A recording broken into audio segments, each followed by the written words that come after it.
Olá, gente. Mais um aviso, depois eu prometo que eu deixo vocês sossegados. Na sexta-feira, nós temos a tradicional avaliação, ok. Depois, também temos a tradicional sessão de perguntas e respostas que eu já falei com vocês. Mas eu vou modificar um pouquinho o procedimento. Vamos diminuir o espaço para perguntas e respostas, porque eu vou apresentar a vocês, na sexta-feira, um professor chamado Diego Liebman, que acaba de terminar o seu doutorado numa universidade austríaca, e ele, então, vai mostrar as construções no GeoGebra 3D como se faz a impressão na impressora 3D dos objetos criados no GeoGebra. Então, ele criou diversos objetos, como dividir um cubo em 6 pedaços congruentes ou equivalentes, enfim. Então, nós vamos dar um espaço ao professor Diego e ele vai mostrar, ele vai ter aqui em cima dessa mesa diversos objetos, né, impressos na impressora 3D e como utilizar o GeoGebra, né, para criar essas formas que são altamente interessantes, né, para os nossos alunos. Ok, então aproveitem a aula da professora Flávia, que é a terceira sessão de estatística.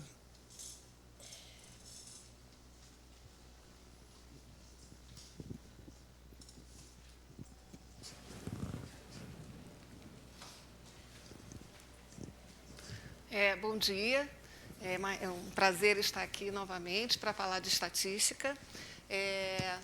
Nessa apresentação de hoje, dando continuidade ao que a gente fez nas aulas anteriores, eu queria tratar um pouquinho dessa questão da análise exploratória bivariada, porque até aqui a gente só falou da análise de um conjunto de dados univariado. Na prática, toda vez que a gente faz uma pesquisa, a gente não observa uma única variável, a gente observa várias variáveis, né? Numa pesquisa eleitoral, por exemplo, não é a resposta que a pessoa entrevistada dá não é só em quem ela vai votar. Os entrevistadores, em geral, fazem outras perguntas, como faixa de renda, nível de escolaridade, gênero, etc. Por que eles fazem isso? Porque, justamente depois de coletados os dados, a gente vai querer fazer o quê? Verificar se existem associações, relações entre as respostas e as outras variáveis. Em geral, isso fica muito, vamos dizer, deixado de lado na educação básica. Mas eu vou mostrar aqui daqui a pouco que a BNCC ela já tem uma habilidade do ensino médio que, justamente, ela procura buscar relação entre duas variáveis quantitativas. Mas aí ainda é um olhar muito particular, eu acho que quem é mais da área de matemática, menos de estatística, porque a BNCC só se preocupou com o caso de duas variáveis quantitativas. Então, nessa aula, eu quero fazer de uma maneira bastante introdutória, pensando só na questão de resumir e construir gráficos, trabalhar com todas as possibilidades bivariadas. Nesse caso, seriam... eu teria duas variáveis quantitativas, que é o caso previsto na BNCC, mas também a gente vai trabalhar, porque muito na prática das pesquisas que os alunos já fazem na educação básica, envolvem variáveis qualitativas e também eu posso querer pesquisar uma associação entre uma variável que é qualitativa e uma variável quantitativa. Eu queria também falar sobre a minha participação, em particular, eu estou fazendo essas aulas pela minha participação no livro aberto, que a gente está trabalhando com material didático de estatística voltado para o ensino médio. Todo mundo que tiver interesse em conhecer, www.livroaberto.com, todos podem participar usando o material, fazendo parte das listas de discussões, sugerindo, enfim, nos procurando. Basta acessar a página para isso, fazendo as oficinas, minicursos. E também, no ano passado, eu comecei a fazer parte do projeto Fundão UFRJ. Eu estou num grupo justamente preocupado com o ensino da estatística no nível fundamental. Nossas reuniões ocorrem todas as segundas-feiras, todos que tiverem interesse são bem-vindos. E, em particular, agora em 2020, nosso grupo vai começar as reuniões a partir do dia 2 de março. Nós nos reunimos toda segunda-feira, de 1h30 às 4h30, lá no Instituto de Matemática, no Fundão. Bom, então, o que a gente vai tratar nessa aula? Representações gráficas adequadas para pares de variáveis sob investigação. Então, aqui tem alguns exemplos. Por exemplo, nesse primeiro gráfico aqui, eu tenho um gráfico de barras múltiplas, porque eu observei acidentes e a lesão no motorista. Então, a lesão no motorista ela podia ser leve, grave e fatal.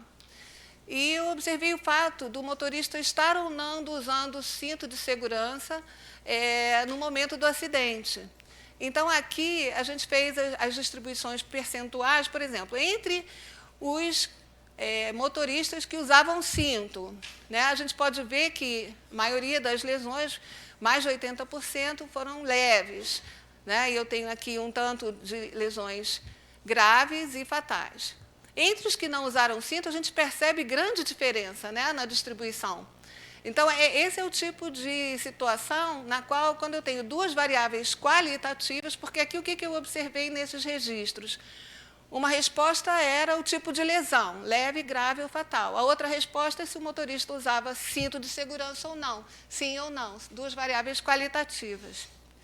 Aqui um outro exemplo, que é o exemplo mais comum, que já está previsto até na BNCC, é quando eu tenho duas variáveis quantitativas. Então, aqui eu observei a taxa Selic no ano e, no mesmo período da taxa, a inflação acumulada nos últimos 12 meses. Então, como são duas quantidades numéricas, né, são duas variáveis quantitativas, é comum a gente representar nesse tipo de gráfico, que nada mais é do que um sistema cartesiano, onde a gente coloca os pontos para ver se existe algum tipo de associação entre as variáveis em investigação. Aqui a gente percebe uma relação, né, aumenta a Selic, aumenta a taxa de inflação, mas ela não é muito linear, né, ela tem uma tendência talvez exponencial ou quadrática, enfim.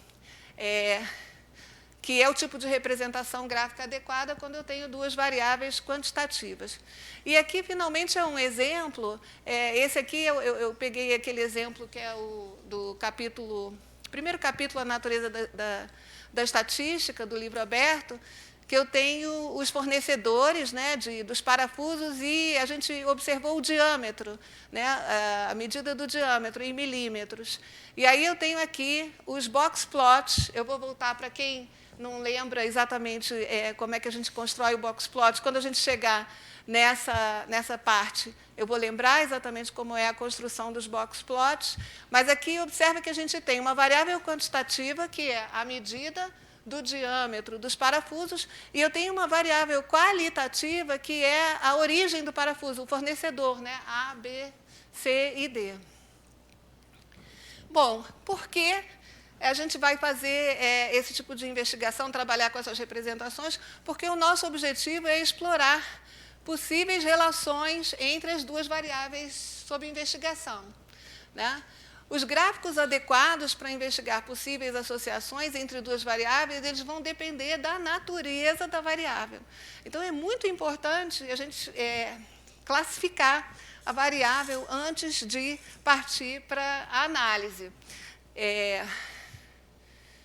Então, lembrando, né, variáveis qualitativas são aquelas que assumem valores não numéricos, são atributos como profissão, bairro de residência, naturalidade, e, às vezes, nível de escolaridade, ela também é considerada uma qualitativa, mas aí ela já tem alguma escala, porque ela é ordinal, né, porque eu vou ter uma ordem nas respostas, e eu tenho as variáveis quantitativas, que são aquelas que assumem um valor numérico.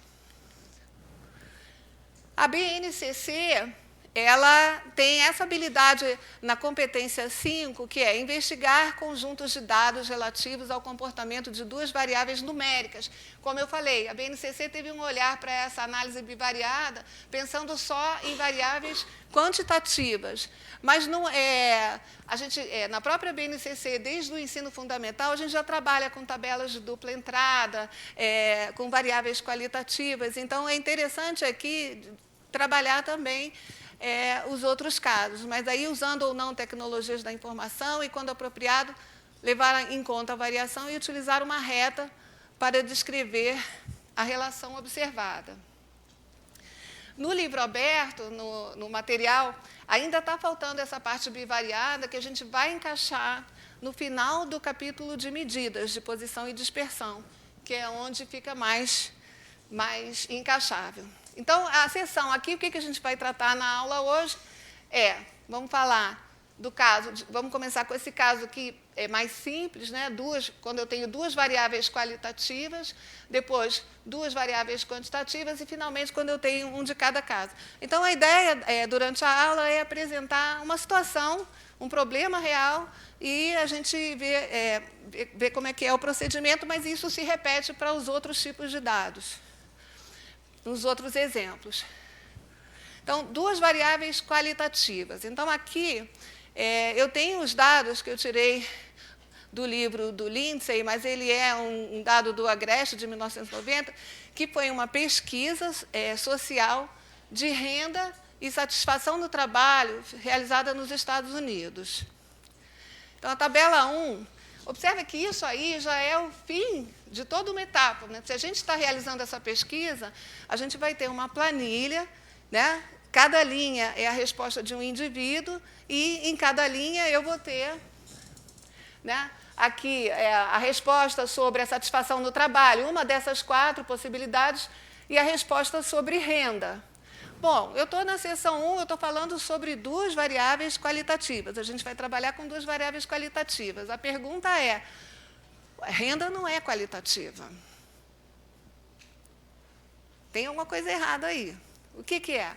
Na verdade, renda é uma variável quantitativa, mas toda vez que a gente categoriza em faixas, ela é como se a gente estivesse fazendo uma transformação. Eu transformei essa variável, que é quantitativa, numa variável qualitativa. Muitas vezes, nas pesquisas, a própria variável renda já vem até categorizada em faixas, porque é uma resposta inconveniente. As pessoas não gostam de responder ali quanto você ganha, qual a sua renda, né? Então, você apresentando faixas, a pessoa se sente mais à vontade para responder.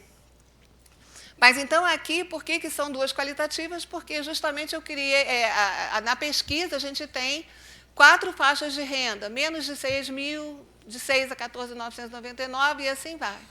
Então, na verdade, quando a gente realiza a pesquisa, no final a gente tem aquela planilha com todas aquelas informações, mas construir uma tabela dessas é muito simples com, por exemplo, o Excel, o BR Office, porque você usa aquelas tabelas dinâmicas, ele faz automaticamente esse cruzamento. É isso que a gente chama de cruzamento de duas variáveis. Tá certo? Então, olha lá. O que a gente tem aqui nessa tabela? Foram 801 pessoas investigadas. As faixas de renda, né, 206, 280, total está aqui. Das respostas, muito satisfeito. Então, qual é uma pergunta natural aqui que a gente poderia, com esse dado? Será que existe uma diferença de comportamento, de opinião, entre as faixas de renda? Será que quem ganha mais é mais satisfeito, ou vice-versa? Ou não, quem ganha mais é mais insatisfeito? Né? Será que existe alguma associação entre essas duas variáveis? Então, o primeiro passo para fazer essa análise é estudar as distribuições condicionais, que a gente vai chamar aqui de perfis linha. Eu vou fixar o total de cada linha e fazer a distribuição percentual em cada linha, que é ver como é o comportamento em cada faixa de renda das opiniões. Tá? Então, quando a gente tem duas variáveis qualitativas, a representação normal é fazer essa tabela de dupla entrada, e isso tem, gente, desde o ensino fundamental. Acho que no terceiro, até nos anos iniciais, eles já falam na tabela de dupla entrada, né? Então, eu quero saber se essas variáveis são associadas ou não. Então, como é que a gente vai fazer a análise? Então, uma possibilidade eu poderia fazer também fixando o nível de satisfação, mas aqui é mais natural a gente ver o comportamento, a opinião dos entrevistados por faixa de renda. Então, ali, olha, eu relativizei aqui do total, daqueles 206 que responderam são da faixa de renda menos de 6 mil, 9,7% estão muito insatisfeitos, 11,7% pouco insatisfeitos, e assim vai. Dos que responderam renda maior ou igual a 25 mil, né, 4,1% responderam muito insatisfeito, 10,5% pouco insatisfeito, foi só relativizar. E aqui também a gente pegou a distribuição indiscriminada por faixa de renda. Do total daqueles 801 entrevistados, né, eu tenho essa distribuição percentual das respostas. Tá? Bom, aí aqui só explicando, né, esse 9,7% foi calculado fazendo 20 sobre o 206, e assim vai. Cada linha da tabela a gente chama perfis linha, porque a gente relativizou pelo total de cada linha. São as distribuições percentuais condicionadas a cada uma daquelas categorias, e ali a distribuição marginal das respostas, muito, pouco, insatisfeito, moderadamente e muito satisfeito. Bom, aí agora é a parte de como é que a gente vai construir gráficos, né? O ideal é, uma vez feita, ficar só comparando números, a informação não fica muito visual. Então, a próxima etapa é construir gráficos. Aqui a gente tem duas possibilidades que são mais naturais. Uma delas é fazer o que a gente chama de gráfico de barras múltiplas. Então, eu peguei cada distribuição de cada faixa de renda e coloquei aqui os percentuais. Aqui também, em geral, sempre é bom, eu coloquei considerando todo mundo como um único grupo, tá certo? Então, olha lá, comparando essas figuras, tá, esses gráficos, a gente percebe que, claro, nunca vão ser exatamente iguais, mas existem diferenças gritantes entre um e o outro. Aparentemente, não. A gente percebe que, em todos os casos, a maioria das respostas foi muito satisfeito, né? Na faixa de menor renda, tem uma pequena diferença, que a variação entre moderadamente e muito satisfeito não variou tanto, nas outras faixas já varia mais, mas tem uma tendência crescente. Então, a princípio, não parece, esses dados não estão revelando, quando eu olho todo mundo junto, olha todo mundo junto, olha cada grupo com todo mundo, o que a gente percebe? Que não tem muita diferença. Então, aparentemente, a satisfação com o trabalho não depende muito da renda. É isso que esses dados estão revelando, né? E uma outra possibilidade de gráfico de setores não é adequado, porque fica muito difícil você comparar a olho nu diferenças pequenas de ângulos centrais. Mas eu posso fazer um gráfico muito similar ao gráfico de setores, que é um gráfico de área, usando retângulos. Em vez de usar setores circulares para representar cada faixa, eu vou usar subretângulos, que seria esse gráfico aí. Também esse gráfico aí, a gente percebe exatamente que parece não haver, né? A figura está revelando que não tem diferença. Claro, não são exatamente iguais, mas as diferenças não são marcantes para você achar que a renda, a satisfação com o trabalho é influenciada pela renda. Aí vai entrar numa fase mais sofisticada, e eu não vou tratar aqui nessa aula, mas a próxima etapa, isso aí já não sei se é para o ensino médio, mas uma próxima etapa agora é você quantificar. Será que não dá para quantificar? A gente está achando que esses gráficos estão revelando que não há associação. Será que existe uma medida que seja capaz de quantificar isso? Uma medida, por exemplo, que se fosse 0, é porque não tem associação nenhuma, e à medida que ela cresce, é porque está revelando algum tipo de associação. Como é que a gente poderia propor uma medida para quantificar essa associação ou não entre duas variáveis qualitativas? A medida que a gente usa em geral, para duas variáveis qualitativas, é a medida do Q quadrado, que é uma medida que compara o seguinte: a frequência observada na tabela com a frequência esperada sob a hipótese de que não tem associação nenhuma, né? Sob a hipótese de que as variáveis são independentes. Se as variáveis são independentes, o que a gente teria? Esse aqui é aquele perfil linha do geral, todo mundo junto. Então, considerando todas as faixas de renda juntas, 6,9% estão muito insatisfeitos, 12% pouco satisfeitos, e assim vai. Bom, se elas fossem totalmente independentes, os perfis linhas seriam exatamente iguais. Eu teria 6,9%, 12%, 35,4%, 45,7% em cada linha. Então, a frequência esperada sob a hipótese de dependência é você refazer os totais, mas considerando isso aqui. Então, por exemplo, quem seria a frequência esperada sob a hipótese de independência dessa cela, menos de 6.000, muito insatisfeito? Eu vou pegar 6,9% do total 206. 12% do total 206, 35,4% desse total, eu vou fazer isso para cada linha. Eu vou ter uma tabela com totais diferentes. E aí eu vou comparar esses totais com os totais observados. Então, se a gente chamar de EIJ,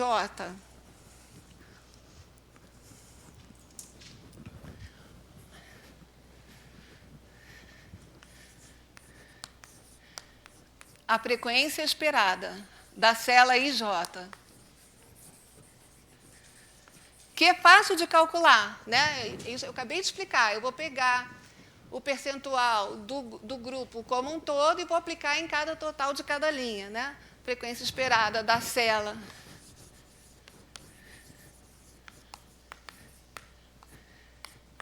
IJ, eu tenho OIJ,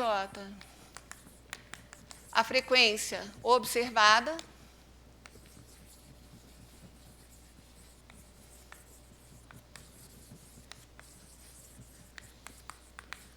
e o Q quadrado, ele é definido, a gente não vai trabalhar nessa aula, ele é uma medida que é definida dessa forma. Vai ser o somatório. I é linha, vou botar variando de 1 a L, J coluna, variando de 1 a C, porque as tabelas têm dimensões que variam, dependendo das variáveis. Aqui, no nosso caso, ela é uma 4x4. E aí eu vou comparar, olha, a frequência observada, O e J, menos a frequência esperada ao quadrado. E ela tem umas propriedades e tal, mas essa é a medida que a gente vai calcular, e os aplicativos calculam, a gente tendo os dados Excel, etc., a gente não precisa fazer esse cálculo na mão. Então, ali explicando como é que a gente obtém a frequência esperada, só para lembrar, na tabela real, aqui a gente observou um total de 20, então tem uma pequena diferença, e assim vai, mas as diferenças, em geral, pelos gráficos, o valor final da tabela não deve ser grande. O próximo passo, justamente, é você avaliar. Um Q quadrado zero vai indicar independência perfeita, porque aí é como se todas as frequências esperadas fossem exatamente iguais, quando todas as frequências esperadas são exatamente iguais às observadas. Isso não vai acontecer nunca, mas aí eu tenho a independência perfeita. Mas tem essa questão, como avaliar se o valor que eu encontrei do Q quadrado é grande ou pequeno? E aí são próximos passos que vão envolver cálculos de outras medidas de associação e a realização de testes de hipóteses. Quem tiver mais interesse, eu recomendo, no final eu vou dar a referência completa, o texto do Bussab e Moretin, de Estatística Básica, que é um livro, atualmente, da editora Saraiva. Já foi de uma editora que não tem mais. Então, esse é um resumo. Então, é muito simples. Se eu tenho duas variáveis qualitativas numa pesquisa, resumir os dados numa tabela de dupla entrada e depois construir os gráficos dos perfis, linha ou coluna, isso é uma coisa que eu não comentei, mas está escrito aqui. A gente optou pelos perfis linha porque foram mais naturais, a gente pensar nas opiniões por faixa de renda. Mas eu poderia também trabalhar com os perfis coluna, tá certo? Quando as variáveis são independentes, isso independe da forma como você está olhando, se é perfil linha ou perfil coluna. E eu vou precisar de uma ferramenta numa análise da planilha, registrar todas as informações, construir a tabela de dupla entrada para, então, fazer essa análise. Vamos, então, agora passar para o caso duas variáveis quantitativas, que é aquele caso previsto na BNCC. Então, eu escolhi um outro exemplo de um livro, que é uma tabela que informa a temperatura em graus Fahrenheit e o conjunto e o consumo de energia em dólares entre os meses de abril de 91 e julho de 93, mas isso numa residência no hemisfério norte, que é diferente aqui do hemisfério sul. Então, aqui estão os dados, são 25, de abril de 91 até julho de 93. A gente tem 25 dados, né, registros. Eu tenho aqui as temperaturas e aqui, associada a cada mês, o consumo em dólares da conta de energia. Tá certo? Então, aqui, naturalmente, eu tenho duas variáveis quantitativas, temperatura e consumo. E como eu já comentei no início da aula, fazer um gráfico desse tipo de dado é a coisa mais simples do mundo, porque é um sistema cartesiano onde eu vou colocar os pontos. As variáveis de temperatura são quantitativas, e aqui uma pergunta que poderia ser, que é natural é: será que a gente pode explicar o consumo de energia em função da temperatura? Tá? Isso, em estatística, tem uma diferença, que as coisas não são tão, assim, as variáveis não são tão permutáveis. Na estatística, quando a gente está fazendo, por exemplo, não faz sentido você explicar a temperatura pelo consumo de energia.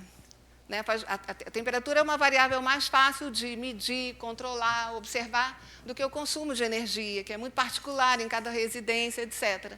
Então, quando a gente vai pensar em explicar uma variável em função da outra, é importante ter essa ideia de variável independente e variável dependente.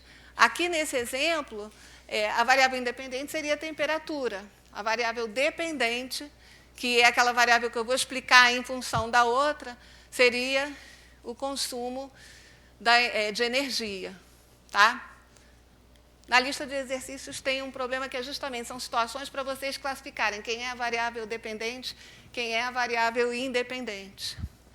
E aqui, quando eu tenho duas variáveis quantitativas, a representação gráfica natural é o diagrama de dispersão. Está aí o diagrama de dispersão desses dados. O que a gente percebe? Né? Eu tenho aqui a nuvem de pontos. À medida que a temperatura aumenta, né, o consumo de energia está diminuindo. Isso é natural no hemisfério norte, porque no hemisfério norte, no inverno, que você consome mais energia com os sistemas de aquecimento. Né? Por exemplo, aqui no Brasil é o contrário. Né? Nosso consumo de energia aumenta quando a temperatura aumenta.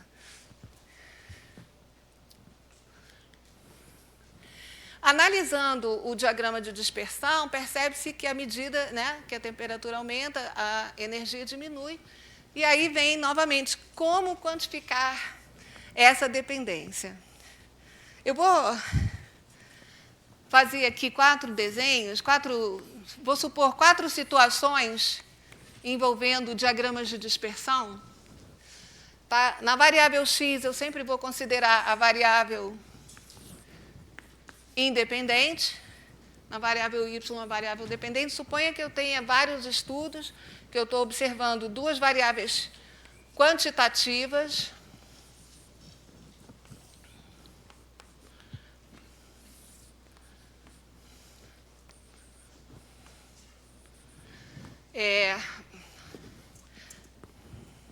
Vamos colocar aqui a nuvem de pontos. Por exemplo, da temperatura, esse exemplo que a gente acabou de trabalhar.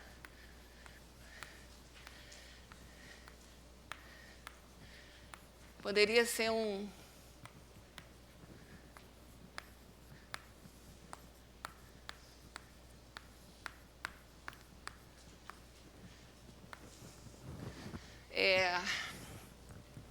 Vamos pensar numa outra possibilidade.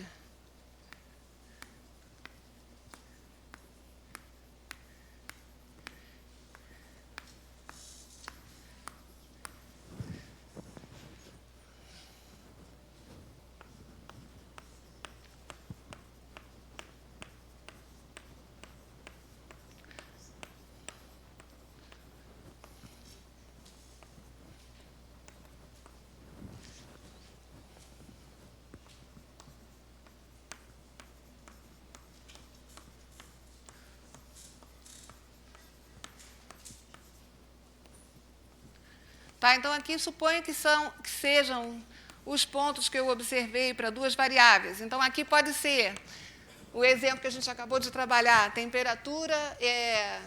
temperatura, consumo de energia, aqui uma residência no hemisfério norte, aqui uma residência no hemisfério sul, posso pensar assim.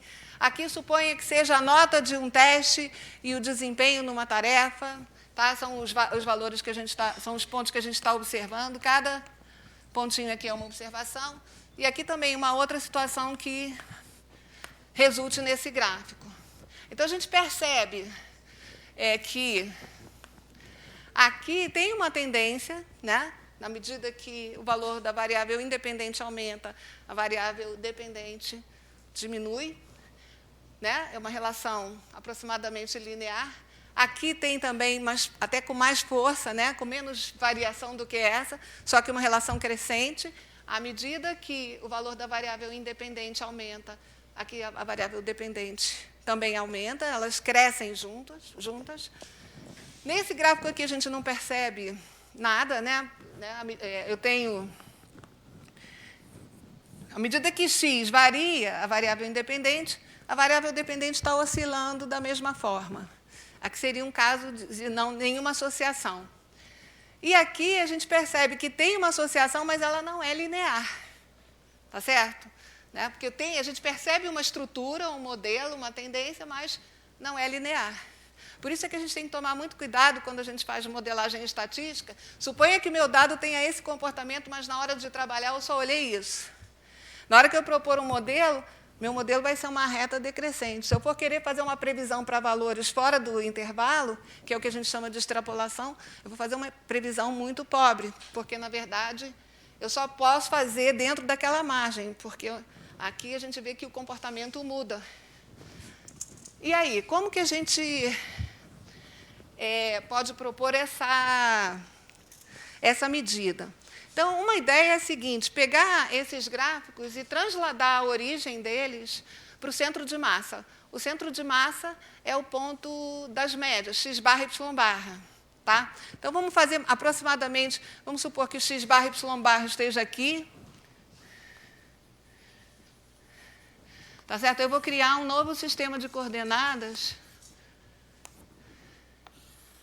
y', x', e nesse tipo de transformação, né, as novas coordenadas vão ser dadas por... Porque justamente no y barra eu vou estar no ponto zero. Né? Aqui no x' vai ser xi. São os desvios da média.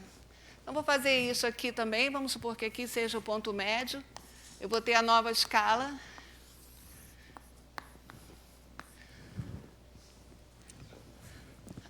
Com essa transformação, aqui, ponto médio na nova escala. E aqui, vamos ver mais ou menos aqui, né, o ponto médio.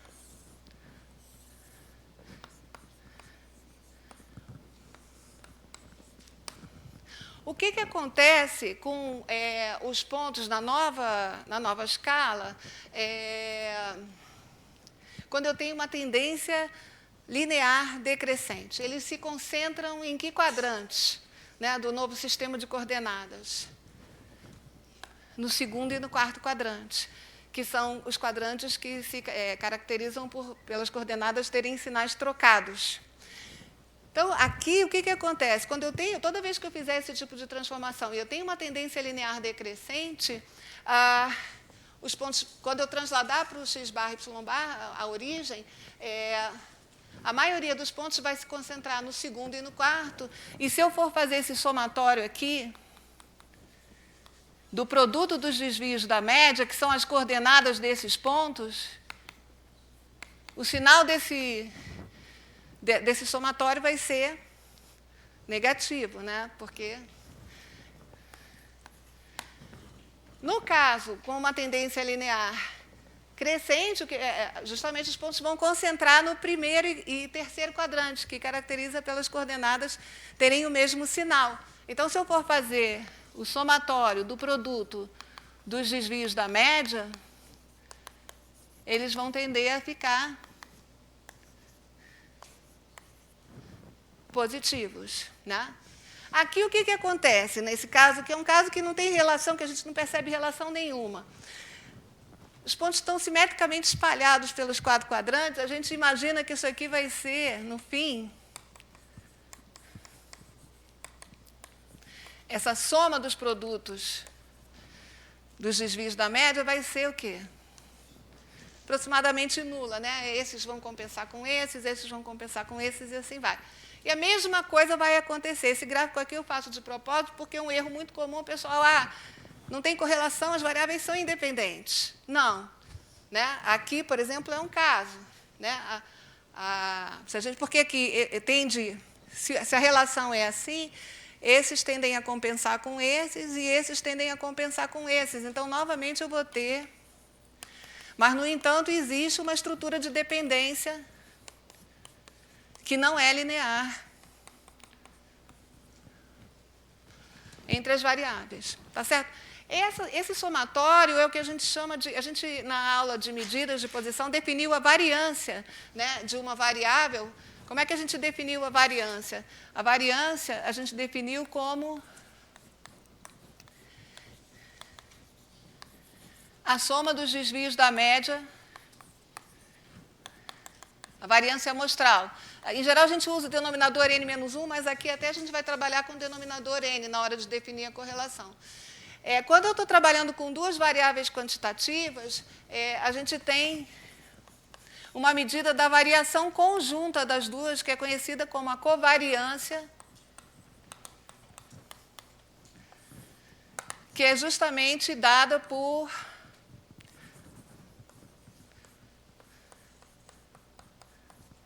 Eu já vou botar até assim,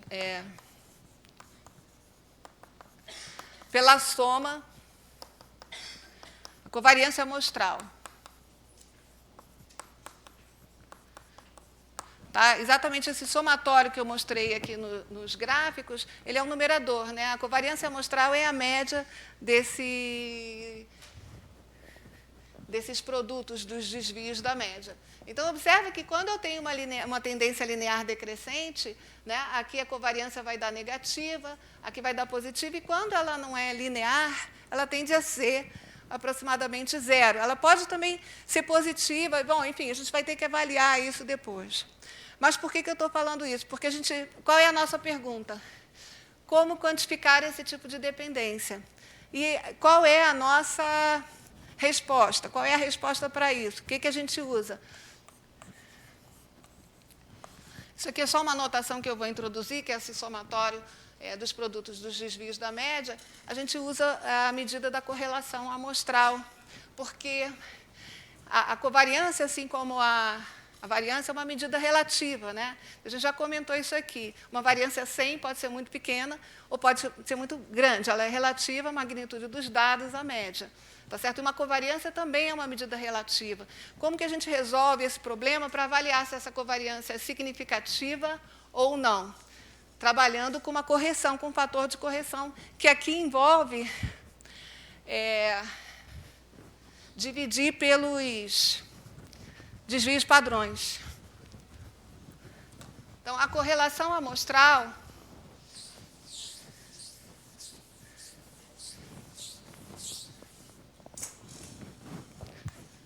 eu vou pegar o giz branco, eu estou trabalhando com... O coeficiente, a correlação amostral entre 2 variáveis quantitativas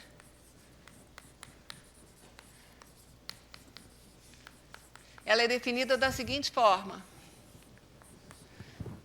É a razão da covariância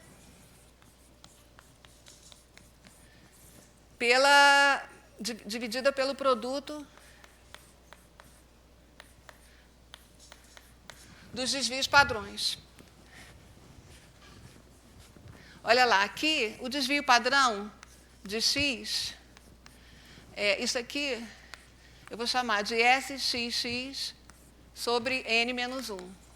O desvio padrão de x, eu vou definir como SXX sobre N. Tá? Nessa aula, hoje a gente vai trabalhar com o denominador N.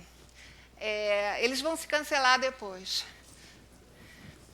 Então, aqui eu vou ter 1 sobre N SXY, que é a soma dos produtos dos desvios da média, e aqui eu vou ter 1 sobre N, a soma dos desvios da média ao quadrado em X, vezes agora o desvio padrão em Y, que é 1 sobre N, a soma dos desvios da média ao quadrado em Y. E, finalmente, eu vou ter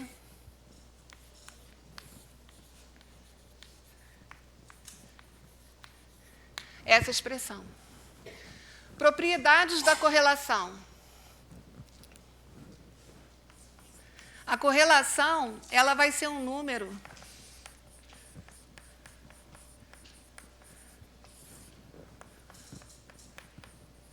entre -1 e 1.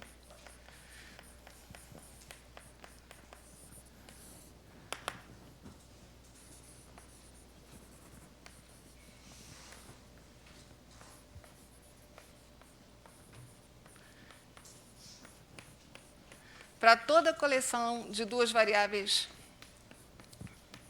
quantitativas,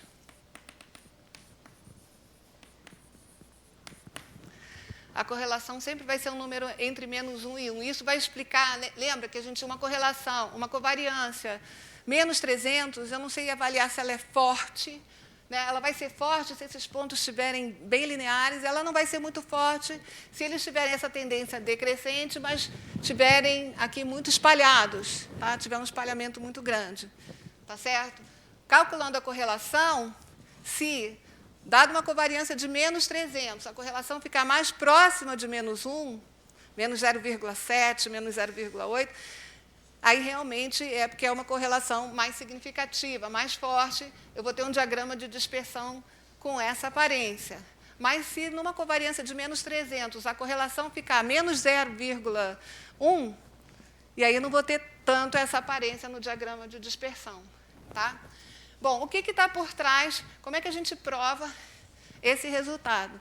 Aí eu não sei se vocês já fizeram ou vão fazer algum curso de álgebra linear aqui, mas certamente na graduação todos fizeram e devem conhecer a famosa desigualdade de Cauchy-Schwarz.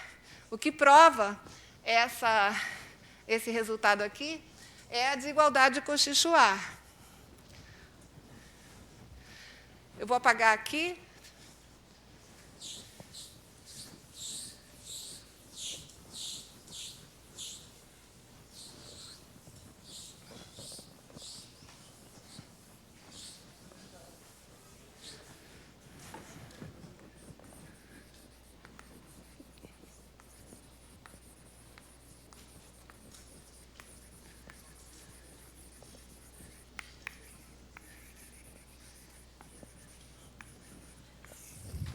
Então, sejam U e V vetores em Rn.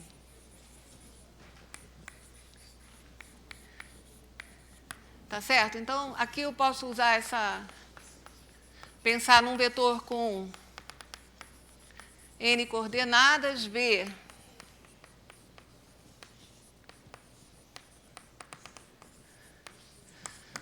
tá? Então, na desigualdade de Cauchy-Schwarz, a gente tem que o produto interno, tá? Essa notação aqui que eu vou usar para produto interno, ao quadrado,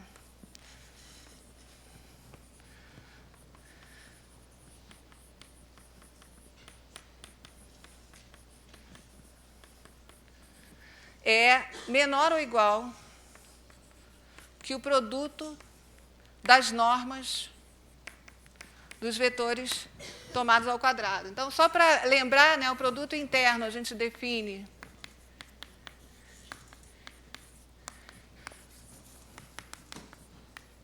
como a soma dos produtos das coordenadas. Então, aqui eu vou ter o I, VI.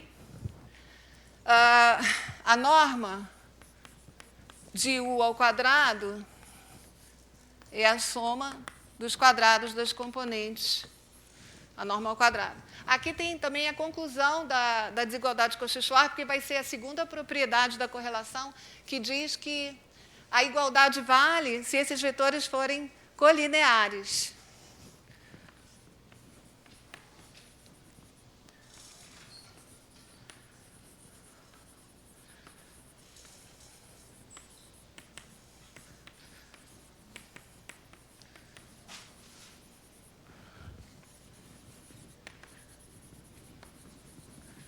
E aí, na verdade, significa o quê? Que existe um K real, tal que eu posso escrever V igual a KU, né? Quando os vetores são colineares. Bom, a demonstração da desigualdade cauchy-Schwarz é extremamente simples, mas eu não vou fazer aqui porque aqui não é a aula de álgebra linear, é a aula de estatística. Mas envolve você ver que se um dos vetores for zero, por o vetor nulo, ela é natural, né? Porque aqui vai dar zero, vai valer a igualdade. E aí, supondo que um deles não é nulo, a gente faz uma transformação e trabalha com desenvolvimento.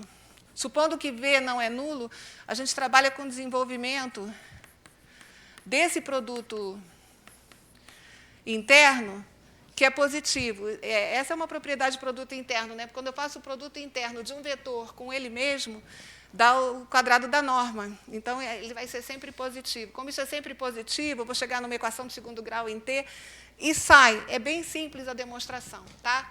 Mas e aí, como é que isso tem a ver com aquela demonstração ali do R, da correlação ser o número entre -1 e 1?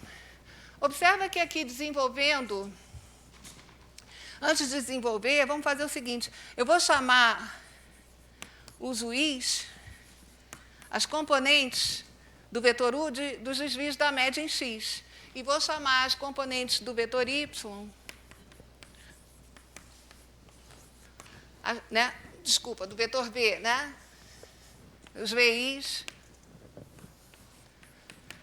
Então, quem vai ser o produto interno UV elevado ao quadrado? O produto interno UV elevado ao quadrado vai ser a soma dos produtos dos desvios da média ao quadrado. Tá certo? Então, isso aqui vai ser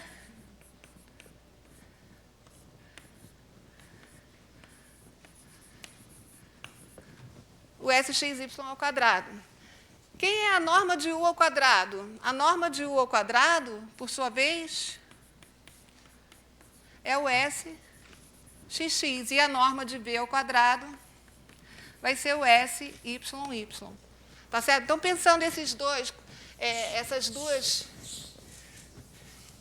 o vetor dos desvios da média em X, em Rn, o vetor dos desvios da média em Y, em Rn, eu vou ter, pela desigualdade de Cauchy-Schwarz, que SXY ao quadrado é menor ou igual. Tá? Eu estou supondo o caso não nulo, eu posso dividir. Então, isso aqui vai dar menor ou igual que 1, uma desigualdade quadrática, que é positivo, que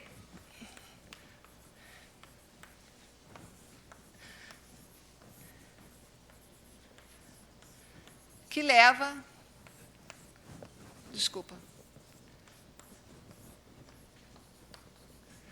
na propriedade 1, tá? E a segunda propriedade, né, se R,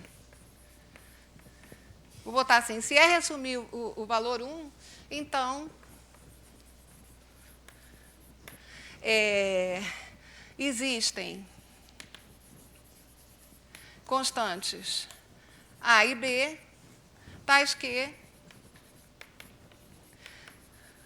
YI é igual a A mais B, XI. É uma relação linear exata. Se os meus dados, na hora que eu construir a nuvem de pontos, forem colineares, ou numa reta crescente ou numa reta decrescente, se eu for calcular essa correlação, vai dar, se eles forem colineares, vai dar 1 ou menos 1, dependendo se a reta é crescente ou decrescente.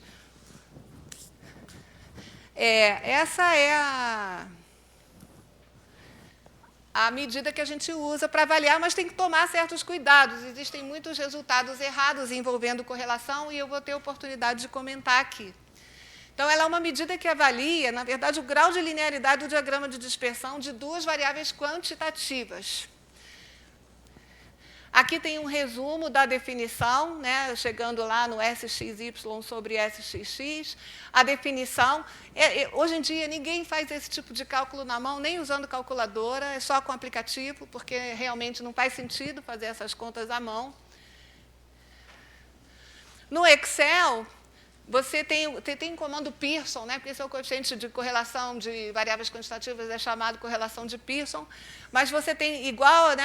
Supondo que os dados de temperatura estejam na coluna B, das linhas 2 a 26, os dados de consumo na coluna C, de 2 a 26, é só fazer igual a Correl, né? Indica as duas séries que ele retorna. E olha lá, realmente dentro do esperado, né, lembra aquela nuvem de pontos com a tendência decrescente, e a gente tem de fato uma correlação razoável aqui de menos 0,688.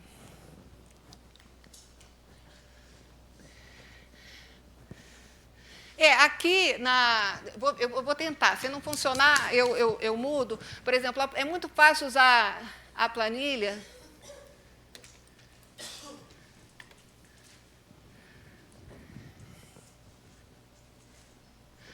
Deixa eu ver se ele vai me respeitar.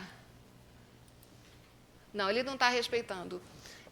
Então, vamos seguir. Aqui, se a gente clicar na planilha, é só para mostrar, mas olha lá, aqui está a planilha aberta, os dados foram entrados, aqui eu digitei a expressão, observa que eu nem dei o Enter, mas ela já aparece ali na telinha de entrada no menu superior. Todas são muito semelhantes, tá certo? Aqui também a gente pode usar outros recursos, eu vou falar mais na frente. Isso aqui eu já comentei. Então, aqui, isso é que é importante, cuidados na interpretação desse resultado.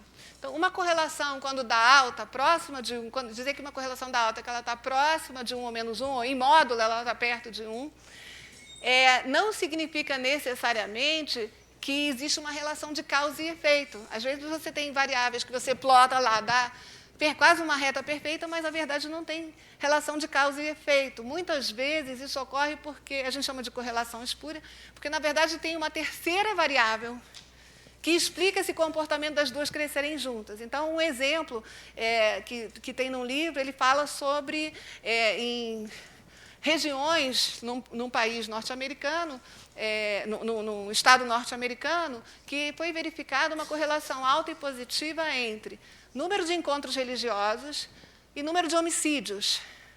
Deu uma correlação alta e positiva. Não significa, então, que se você vai diminuir o número de encontros religiosos, o número de homicídios vai diminuir. Não existe relação de causa e efeito direto. Por que será que essas duas quantidades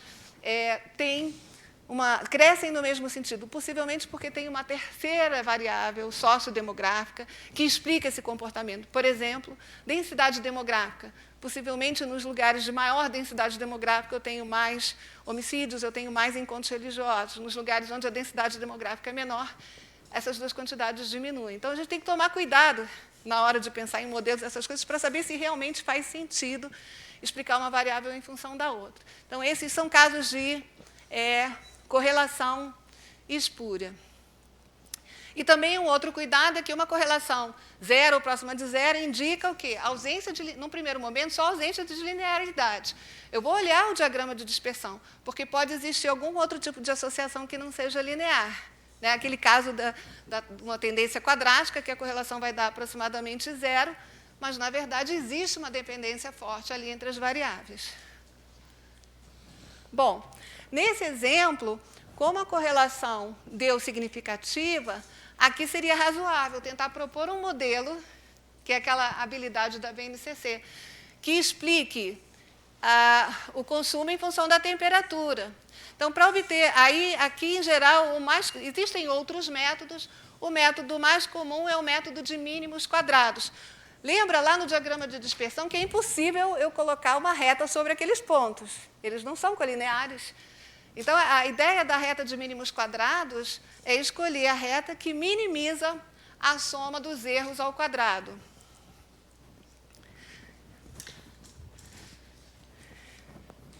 O que seria um erro?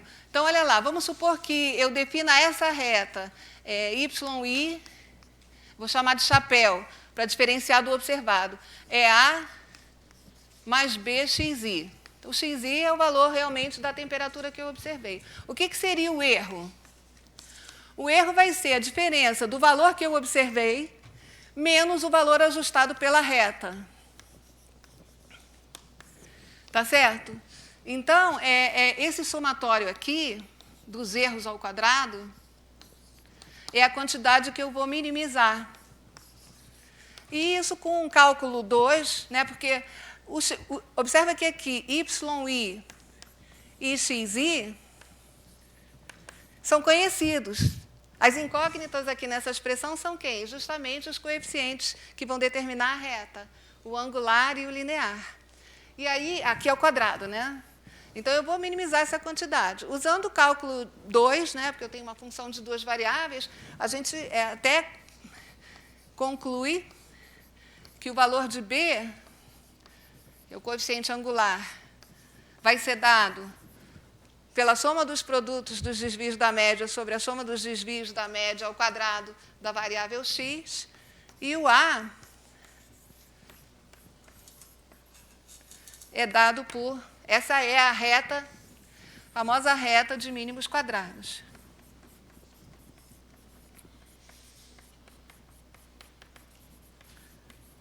Ela minimiza...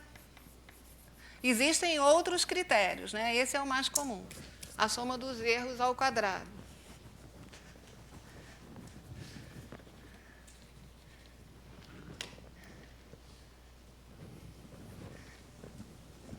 Opa.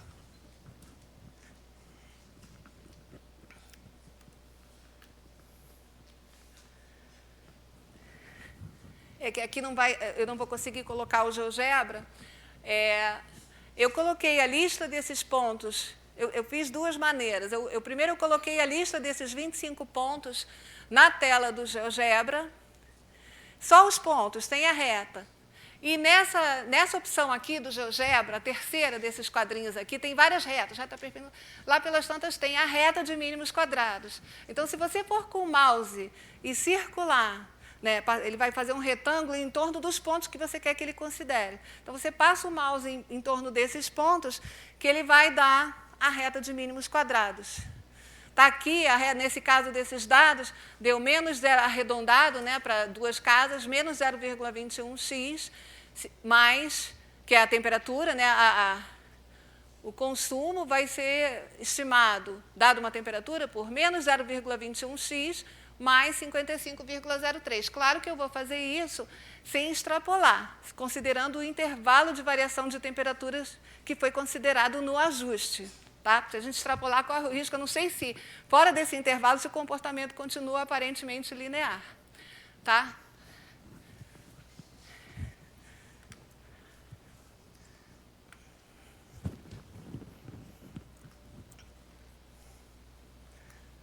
Está aqui.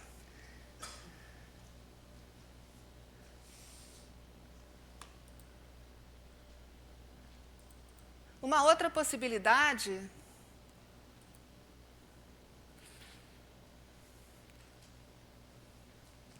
no GeoGebra é a gente, da planilha Excel, tem um problema que eu não sei como é no BR Office, mas no Excel, BR Office também vocês devem usar com o separador vírgula e não ponto decimal. Mas o GeoGebra, ele só aceita, ele trabalha só com ponto decimal. E quando não dá para você copiar e colar. Se você copia e cola, tá com ponto, com vírgula, e você cola para ponto, ele faz uma miscelânea, transforma tudo, muda todos. Então, o ideal é você fazer essa transformação na planilha, substituir vírgula por ponto, para copiar para o GeoGebra. Então, essa é uma possibilidade com o GeoGebra também. Eu coloquei as temperaturas, os dados ali, temperatura e pressão, e aqui, nessa segunda, aqui é a planilha, tá? Eu pedi para exibir o modo planilha do GeoGebra. Tem essas opções aqui tem essa opção que são as opções de análise estatística, né? Eu tenho univariada, eu vou ter toda aquela parte de calcular medidas de uma delas, outra, mas eu tenho aqui, como são duas variáveis quantitativas, a análise bivariada. Ó, vou clicar aqui. Não, eu tenho que primeiro marcar A e B e vou pedir análise bivariada. Analisar. Aí ele fez o diagrama de dispersão, que a gente já conhece. Se você clicar na calculadora, ele vai dar todas as informações importantes. Olha lá, ele deu aqui a média de x, a média de y, o x barra, y barra. O SX, na verdade, é a raiz quadrada do SXX. O SY é a raiz quadrada do SYY. Ele dá a correlação, ele dá uma correlação, se fossem dados da população, o SXX, o SY. E aqui tem modelo de regressão nenhum. Aqui a gente vai escolher o linear.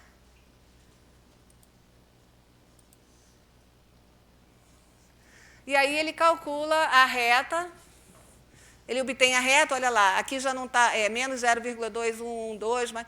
E aqui eu posso, exatamente são as previsões, avaliar simbolicamente. Eu quero saber qual vai ser a minha estimativa de consumo para uma temperatura de 54. É só incluir aqui.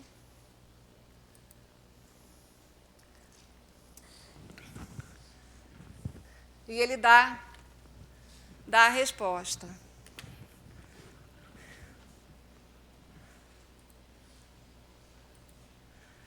Aqui, eu acho bonitinho essa parte, e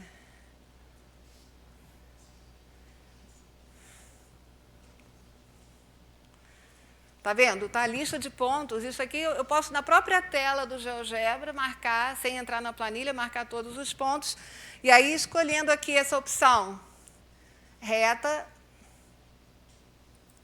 ele tem aqui, ó, a reta de regressão linear. E aí você pode, eu acho interessante porque você pode excluir pontos, se você acha que um ponto está distorcendo muito, mas aqui eu coloquei, envolvi todos os pontos do esquema, e aí, da nuvem. Mas eu posso tirar pontos. Então, ele achou lá a reta. Aqui, por exemplo, eu posso achar que o ponto...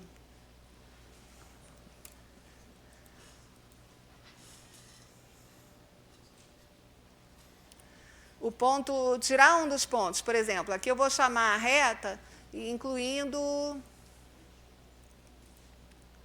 tirando o ponto J.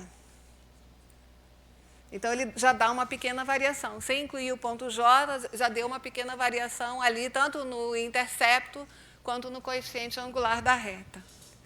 Tá, são ferramentas bem simples de usar, mesmo na educação básica.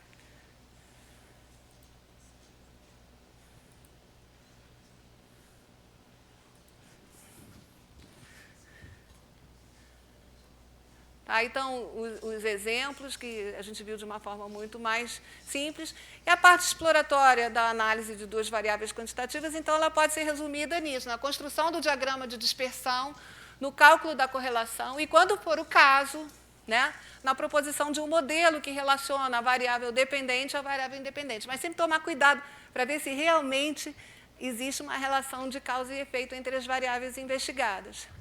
Aí, os próximos passos, mais sofisticados, vão envolver a realização de testes de hipóteses para avaliar a qualidade de ajuste do modelo, a construção de intervalos de confiança para os parâmetros ajustados, no caso, por exemplo, se fosse a reta, o coeficiente angular, o coeficiente linear, e também para intervalos de previsão. Maiores detalhes dessa parte inicial podem ser vistos também no livro do Bussab e Moretti. Então, para terminar, eu queria tratar desse último caso, que é quando eu tenho, né, uma variável qualitativa e uma variável quantitativa. Aí é um exemplo inventado, em que eu tenho um professor que quer comparar diferentes metodologias de ensino. Para isso, ele planejou um experimento para ser realizado em 3 turmas similares de 30 alunos. As turmas têm que ser similares, né, porque se elas forem diferentes, as diferenças, talvez em desempenho depois num teste, podem ser devidas a essas diferenças nas turmas. Então, tem que tomar cuidado na hora de planejar um experimento nesse sentido. Mas, como as turmas são similares, para cada turma, ele usou um método diferente, que foi classificado aqui, A, B e C. Ao final, ele aplicou o mesmo teste para esses 30 alunos, e ele quer comparar se os métodos são diferentes, não são diferentes, produzem resultados e tal. Observa que aí eu tenho 2 variáveis, a metodologia A, B ou C, que é uma variável qualitativa, e tem a nota do teste, né, que é uma variável quantitativa. Então, como que a gente procede nesse tipo de situação?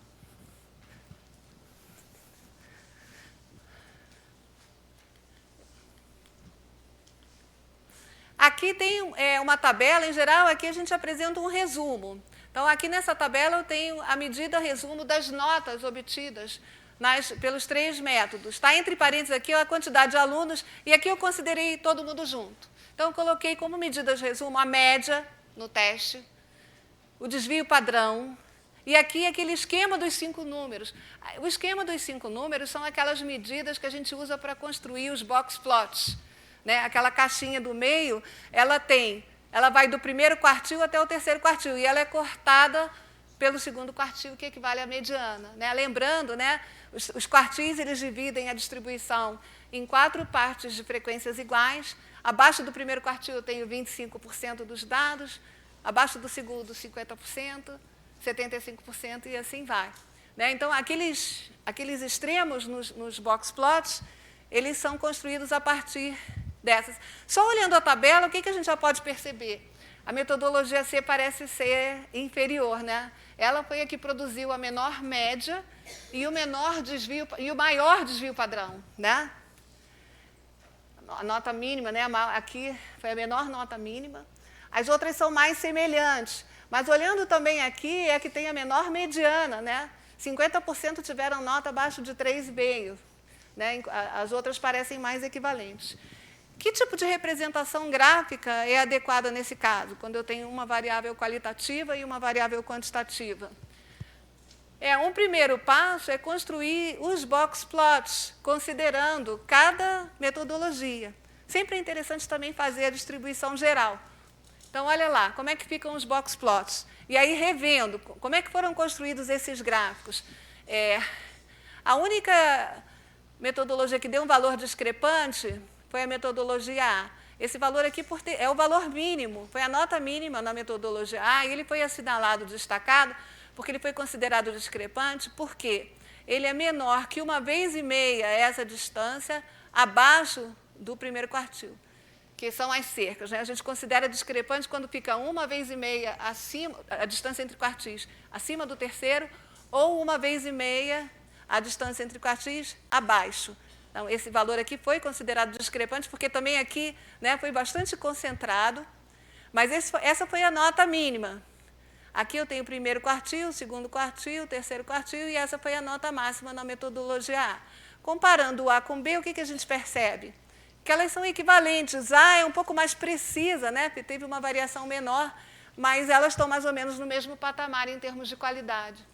Já a C teve um desempenho muito inferior.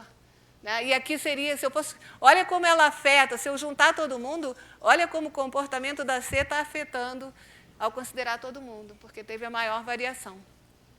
Então, quando eu tenho uma variável qualitativa e uma quantitativa, em geral, a primeira parte da análise é construir esses box plots da variável quantitativa em função de cada categoria da resposta da variável qualitativa.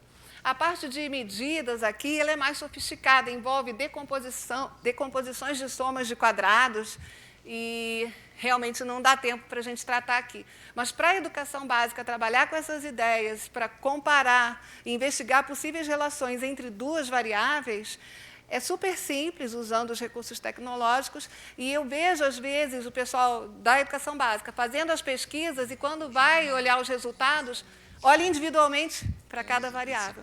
Não procura fazer associação. Quando isso é o mais interessante. Será que tem ligação, uma resposta com a outra resposta? Não tem? E são coisas bastante simples de serem realizadas.